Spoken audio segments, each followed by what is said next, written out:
O que é que esse salmo nos ensina, queridos irmãos? Eu quero tirar algumas lições para nós. A primeira delas é que mesmo os homens mais santos, piedosos e fiéis, eles passam por momentos de profunda melancolia espiritual. Nós temos vários exemplos na Bíblia, além de Emã. Moisés escreveu o Salmo 90, queria que você lesse depois como uma complementação do Salmo 88, onde Moisés reflete profundamente melancólico, desesperançado, na grandeza de Deus, na pequenez do homem.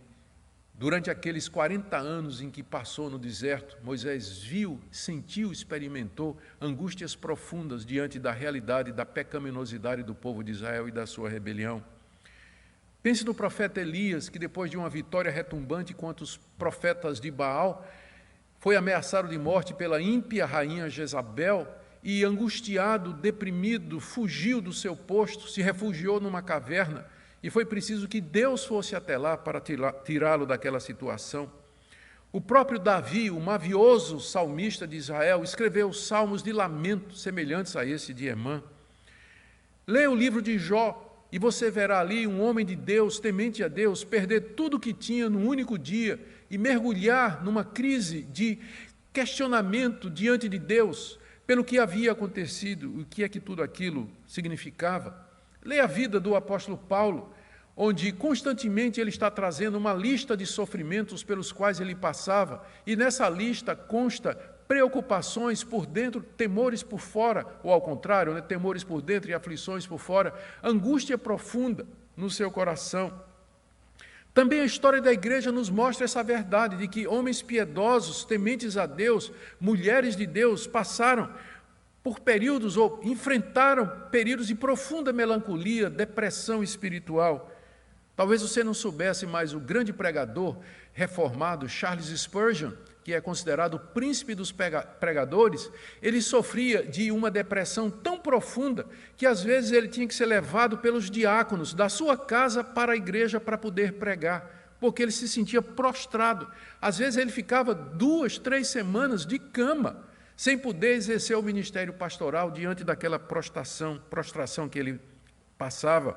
O famoso John Bunyan, que escreveu o livro O Peregrino, é o segundo livro mais lido no mundo depois da Bíblia, ele sofria de profunda depressão, tinha crises e crises de se sentir abandonado e rejeitado por Deus, questionando inclusive a sua própria salvação. David Brainerd, o famoso missionário entre os índios, morreu antes dos 30 anos de tuberculose, escreveu um diário que foi publicado pelo seu sogro, Jonathan Edwards, onde ele descreve, dia após dia, os seus sentimentos de angústia, de sentir-se rejeitado por Deus, abandonado, perplexidade, trevas, durante o tempo em que ele ministrava ali aos índios no oeste dos Estados Unidos. Mesmo o crente mais fiel e piedoso está sujeito a isso. É a primeira lição que eu queria dizer, ou trazer para nós. Estamos sujeitos a essa sensação de termos sido abandonados por Deus. Ficamos sem resposta às nossas orações, experimentamos o silêncio de Deus, sentimos falta de confortos terrenos aqui, como cura, saúde, segurança financeira, o que nos traz tristeza, desânimo e falta de propósito. As causas são muitas, mas o resultado é uma só. Você está sujeito a isso, você que está me escutando, você que está ouvindo essa mensagem agora nessa manhã, saiba que a sua condição de tristeza, depressão, desânimo, desespero, questionamento, não é única, mas faz parte mesmo da vida dos cristãos mais piedosos e crentes que nós temos notícia, tanto na história bíblica como também na história da igreja. Segunda lição que eu queria trazer é que esses períodos de tristeza e abatimento, eles podem durar pouco ou então a vida toda. No caso de Emã, desde moço. No caso de William Cowper, a vida toda. Pais com filhos problemáticos, eles sofrem muito. Pais com filhos especiais, eles também sofrem muito. Filhos com pais que exigem cuidados intensos e que vão passar a vida atendendo, socorrendo e ajudando seus pais, também sofrem muito. pessoas acometidas de doenças crônicas. Às vezes essa crise pode durar alguns dias. E a gente pergunta, por que isso? E a resposta é, Deus deseja nos mostrar os terríveis estragos que o pecado de Adão e Eva trouxe para a raça humana. Deus quer nos mostrar quão frágeis nós somos. Ele quer nos ensinar que ainda nós não estamos no céu e o quanto precisamos dele. A terceira lição é essa. Nada angustia mais o Filho de Deus do que se sentir abandonado por ele. Tudo mais pode nos faltar, menos isso. E essa é a maior queixa do salmista.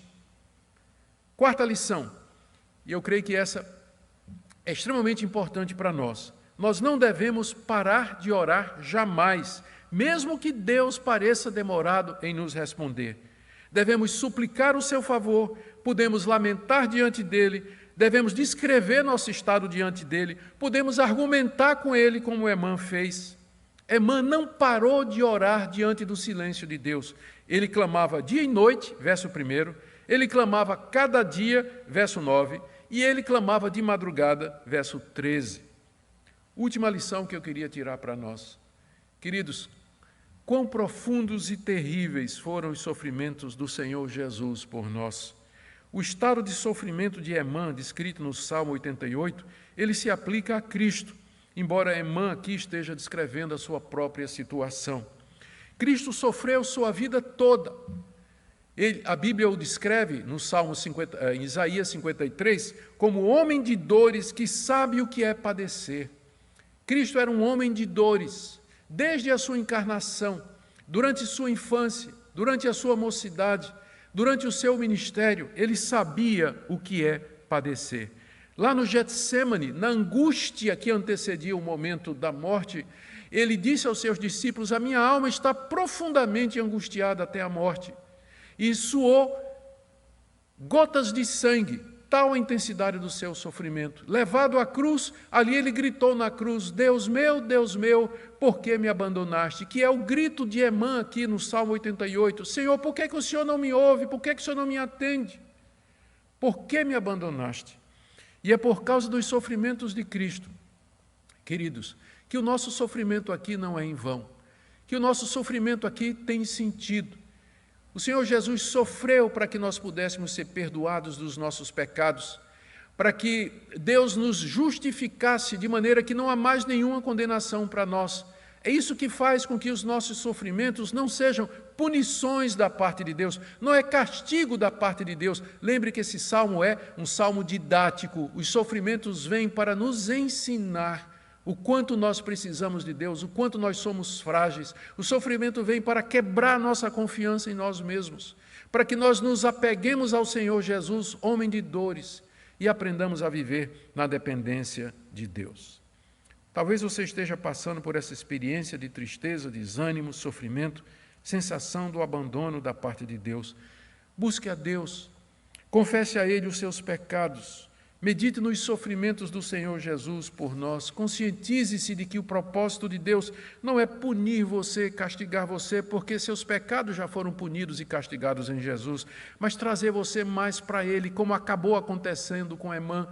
O silêncio de Deus aproximou Emã do Senhor.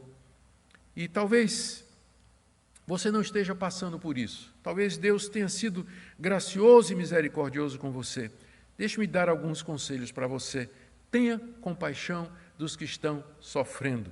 Não condene, não julgue, porque você não sabe o que está acontecendo na vida daquelas pessoas que estão marcadas pela dor e pelo sofrimento, mas ao contrário, ore por eles, ofereça um ombro amigo, uma palavra de conforto, uma palavra de consolo para essa pessoa. Se possível, ajude essa pessoa com alimentos, com remédios, com alguma outra forma, e diga a Deus, Senhor Deus, graças te dou porque o Senhor tem me livrado até agora de passar por uma situação como essa. E se algum dia essa situação vier sobre você, lembre do Salmo 88, lembre da história de Emã.